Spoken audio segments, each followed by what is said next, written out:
నమస్తే. శ్రీ గురుభ్యో నమః. శ్రీమాత్రే నమః. ఆదిత్యాయ చ సోమాయ మంగళాయ బుధాయ చ గురు శుక్ర శనిభ్యే రాహవే కేతవే నమః. జపాకుసుమ సంకాశం కాశ్యపేయం మహాధృతిం తమోరిం సర్వపాపగ్నం ప్రణతోస్మి దివాకరం. ఇప్పుడు రెండవ పక్షం సెప్టెంబర్ 2024 రెండవ పక్షం 16 నుండి 30 వరకు ఉన్నటువంటి గ్రహస్థితిని చూద్దాం. శని కుంభంలో వక్రించి ఉన్నాడు, గురువు వృషభంలో ఉన్నాడు, రాహు మీనంలో, అలాగే కేతువు కన్యలో. ఇక శుక్రుడు 19 వరకు అంటే 19 వరకు ఇందులో ఉంటాడు, తదుపరి మరి తులాలోకి వెళ్ళిపోతాడు. ఆ తర్వాత బుధుడు సింహంలో ఉన్నాడు. ఇక్కడ బుధుడు కూడా 23 వరకు ఉండి తదుపరి కన్యలోకి వెళ్ళడం అనేది కనిపిస్తుంది. ఇక రవి 17 వరకు సింహంలో ఉండి తదుపరి కన్యలోకి మారడం కనిపిస్తుంది. ఈ రకంగా ఉన్నటువంటి గ్రహస్థితిలో మరి ఫలితాలు ఎలా ఉంటాయో చూద్దాం. ఇప్పుడు మనం చూస్తున్నటువంటి గ్రహస్థితిని కనుక చూస్తే కొన్ని ప్రత్యేకమైనటువంటి స్థితులు మనకు కనిపిస్తున్నాయి. ఏమిటి అంటే, ఒకటి, రవి తన స్వస్థానంలో ఉండడం. మనం ఏదైనా సరే కొన్ని గ్రహాలు కొన్నిసార్లు తమ స్వస్థానంలో ఉండి ఇచ్చేప్పుడు కొన్ని ఫలితాలు చాలా శుభ అశుభ డిపెండ్స్ అపాన్ మన యొక్క జాతకాన్ని బట్టి ఉంటాయి. అయితే రవి తన స్వస్థానంలో ఎక్కడి వరకు, ఈ నెల 10 అంటే సెప్టెంబర్ 17 వరకు ఉంటున్నాడు కదా. ఈ కాలంలో ఎవరికైనా సరే ముఖ్యంగా అంటే బాగా అనారోగ్యంగా ఉన్నారు, లేకపోతే చాలా ఊబకాయంలో ఉన్నారు, ఇలాంటి వాళ్ళు ఎవరైనా ఉంటారు కదా, వాళ్ళు తమ శరీరం కోసం, తమ ఆరోగ్యం కోసం ఏదైనా ప్రత్యేకించి వాళ్ళు చేసేటువంటి నియమాలు కానీ, వారు పాటించేటువంటి ఆహార నియమాలు ఇవన్నీ ఏవైతే ఉన్నాయో ఇవి 100% సక్సెస్ అవ్వడానికి ఒక పునాదిగా ఉంటాయి. అంటే రవి తన స్వస్థానంలో ఉన్నప్పుడు మనం మన ఆరోగ్య విషయంలో ఎప్పుడో దీర్ఘకాలిక రోగాలు ఏవైనా ఉన్నప్పుడు వాటిని తగ్గించుకోవడం కోసం చేసేటువంటి ప్రయత్నాలు ఏవైతే ఉన్నాయో అవి పూర్తిగా సఫలీకృతం అయ్యేటువంటి పరిస్థితి ఉంది. అంటే ఈ 17వ తారీఖు వరకు ఏ రాశి వారైనా, ద్వాదశ రాశుల్లో ఎవరైనా సరే ఆరోగ్య పరిస్థితి మెరుగుపరుచుకోవడం కోసం చేసుకోవాల్సినటువంటిది ఏదైనా, అంటే మనం ఒక జిమ్ సెంటర్లో జాయిన్ అవుతామా, వాకింగ్ చేస్తామా, లేకపోతే ఆరోగ్య నియమాలు పాటిస్తామా, నేచర్ క్యూర్లో జాయిన్ అవుతాం, మన ఇష్టం. కానీ ఈ అనారోగ్యం నుండి ఆరోగ్యంలోకి రావడానికి ఒక పునాది అయితే ఉండేటువంటి పరిస్థితి, చక్కటి అవకాశం అనమాట. అందుకని దీన్ని అందరూ వినియోగించుకోవడానికి మంచి సానుకూల పరిస్థితి.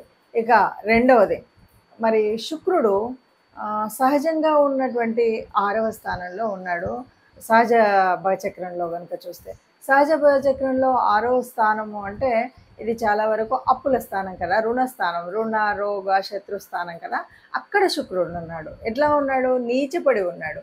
నీచపడి ఉండడం వల్ల కొంచెం అందరూ, ఏ గ్రహం వాళ్ళు, ఏ రాశి వాళ్ళైనా, ఏ స్థలంలో ఉన్నా అందరూ చేయవలసింది ఏంటంటే, ఎవరికైనా సరే అప్పులు ఇచ్చేటప్పుడు, తీసుకునేటప్పుడు, ఇలాంటప్పుడు కొంచెం జాగ్రత్తగా లేకపోతే కనుక ఫైనాన్షియల్గా ఇబ్బందులు పడేటువంటి అవకాశం ఉంటుంది. కాబట్టి ఇది ముందు జాగ్రత్తగా మనం తీసుకోవాల్సినటువంటి ఒక నియమం. ఇక రెండవ పక్షంలో కనుక చూసినట్టయితే, రెండవ పక్షంలో అంతా కూడా బ్రహ్మాండంగా ఉంటుంది.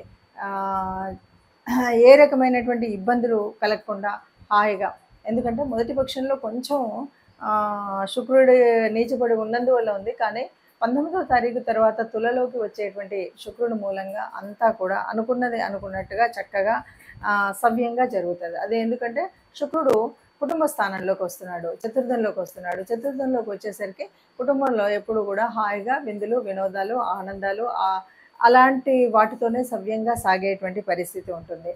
ఇక వీటన్నిటి వల్ల కూడా మనకి ఏ రకమైనటువంటి ఇబ్బందులు లేకుండా చక్కగా సంతోషాన్ని కలిగించే విధంగా ఉంటాయి. వక్రించిన శని వల్ల లాభమే. అన్ని రకాలుగా చూసినట్టయితే చక్కటి పురోగతితో రెండవ పక్షం కూడా హాయిగా ఉంటుంది అని చెప్పచ్చు. మనం జాతకము లేకపోతే ఇప్పుడు గోచారం చూసుకున్నప్పుడు, గోచారంలో కొన్ని అనిపిస్తూ ఉంటుంది. ఎలాగంటే కొన్ని కలిసినట్టున్నాయి, కొన్ని కలవలేదు అని. ఇక్కడ 2 విధాలు. గోచారం చూసుకునేటప్పుడు మనం రాశి నుండి చూసుకోవడం, లగ్నం నుండి చూసుకోవడం.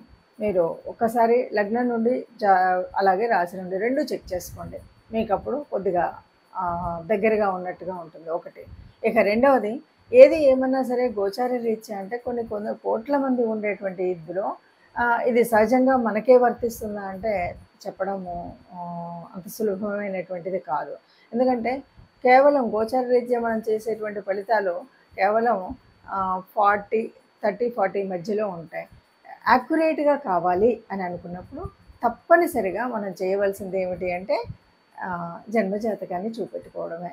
మన దగ్గరలో ఉన్నటువంటి ఎవరైనా సరే మంచి నిష్ణాతులు ఎవరున్నా సరే పండితుల దగ్గరికి వెళ్ళి జ్యోతిష్య శాస్త్ర రీత్యా ఉండేటువంటి మీ జన్మజాతకంలో మీకున్నటువంటి గ్రహస్థితులు, యుతులు, దృష్టులు, నడుస్తున్నటువంటి దశ, అంతర్దశ వీటన్నిటిని దృష్టిలో పెట్టుకొని చెప్పేటువంటిది జ్యోతిష్యం.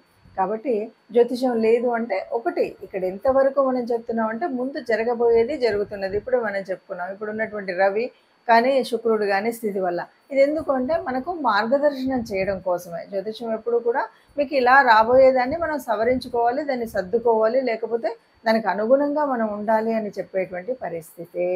కాబట్టి దీన్ని మనం దృష్టిలో పెట్టుకోవాలి. ఇక రెమెడీస్ ఏదైనా సరే, రెమెడీస్ అంటే మనకు ప్రతిసారి మారుతున్నటువంటి వాటిలలో ముఖ్యంగా ఇప్పుడు ఉన్నటువంటి స్థితిలో అంటే నీచపడినటువంటి శుక్రుడు ఉండడం ఒకటి, తదుపరి రవి మంచి స్థానంలో ఉన్నాడు. కానీ మీ గ్రహాల్లో మీకు మీ జాతకంలో ఉన్నటువంటి వాటిని బట్టి కూడా మనం చేసుకోవాల్సింది ఏంటంటే ముఖ్యంగా శ్రావణ మాసం అనగానే శ్రావణ మాసంలో లక్ష్మీదేవి ప్రార్థన ఎక్కువగా ఉంటుంది. ఎటు చూసినా శ్రావణం దాటగానే మనకు వచ్చేటువంటిది సెప్టెంబర్లో ఏమవుతుంది, శ్రావణం చివరి నుండి వచ్చేసరికి మనకి భాద్రపదం వస్తుంది. భాద్రపదంలో మనం విఘ్నేశ్వరుడిని తలుస్తాం. కాబట్టి ఇక్కడ మనం ఒక పని చేయాల్సింది ఏంటంటే విఘ్నేశ్వరు ఏ పని చేద్దాం అనుకున్నా విఘ్నేశ్వరుడిని తలవకుండా మీరు ఏ పని చేయొద్దు. మొదటిది విఘ్నేశ్వర ప్రార్థనతో మొదలు పెట్టడం అంటే విఘ్నేశ్వరుడిని తలుచుకొని మనసులోనైనా మనకు వస్తే శ్లోకం చదువుకుంటాం, లేకపోతే చేతులెత్తి 2 చేతులతో దండం పెట్టి స్వామి నువ్వే ఉన్నావయ్యా అని దండం పెట్టడమే. అలా దండం పెడుతూ మనం ముందుకు వెళ్ళడమే ఇది. ఇక రెండవది వీలైనంత వరకు గోశాలకు వెళ్ళడమా, గోగ్రాసం ఇవ్వడమా, ఇది మన గోసేవ చేయడమా, ఈ మూడిట్లలో ఏది మీకు వీలవుతే, ఏది సులభమవుతే, ఏది అనువుగా ఉంటే దాన్ని చేయొచ్చు. గోమాతకి గోగ్రాసం తినిపించడం, గోశాలకు వెళ్ళి ఆ గోమాతని ప్రార్థించడము, అలాగే సేవ చేయడం. గోశాలలో సేవ చేయడం అనేటువంటిది అంత ఉత్తమమైంది ఇంకొకటి లేదు. ఈ మూడింట్లో మీకు ఏది వీలవుతే అది చేసినట్టయితే తప్పకుండా మనకు ఏదో చిన్నగా అటు ఇటుగా ఉన్నటువంటి ఆ చిన్నవి అంటే ఫైనాన్షియల్గా కానీ, మాట తీరులో కానీ, ఇంకేదైనా ఆరోగ్య రీత్యా కానీ ఉన్నటువంటి నష్టాలు కష్టాలు అన్నీ పోయి సుఖంగా ఉంటాము అని చెప్పచ్చు. నమస్తే.